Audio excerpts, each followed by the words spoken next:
crocchè di patane, panzerotti con la sugna. Belli miei, saluti a voi. Lo so, non tutti usano la sugna, ma nella ricetta originale dei panzerotti napoletani, o meglio, crocchè di patate, vuole la sugna.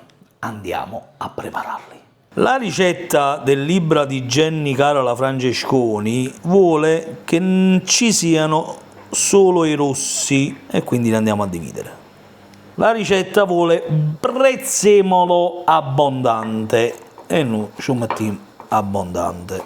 Io ne avrei messo di più, ma qui mi dicono non mettere assai e non ne mettiamo tanta. Patane lessate le andiamo a scamazzare. Io purtroppo ho questo, andando a schiaccia patana, mi sono accorto che si ruppe. È arrivato il momento della sugna, zogna, e andiamo a impastare insieme. Dice che questa deve essere fatta a caldo, ma non sto cuocendo in mano però. Poi andiamo a mettere pure il parmigiano. Sì, la ricetta vuole il parmigiano, io ci avessi messo romana sinceramente. Prezzemolo, sale, pepe messo, non ne ho messo proprio tanto perché magari c'è sempre a chi può piacere e a chi no. È il momento di aggiungere i rossi d'uovo,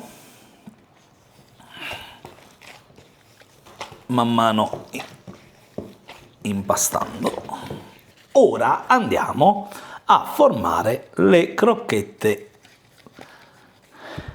di patate. Allora, passaggio in farina.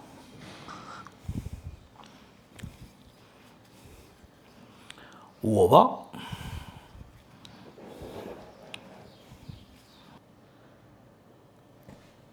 E pan grattato. Artigianali pronti, prima della frittura lasciamo riposare un quarto d'ora, ma pure mezz'ora. Eccola qua, ci siamo.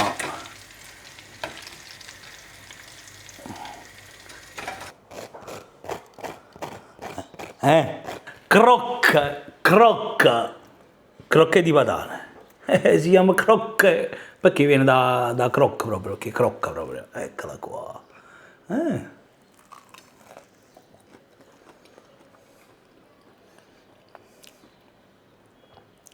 Ottima ricetta.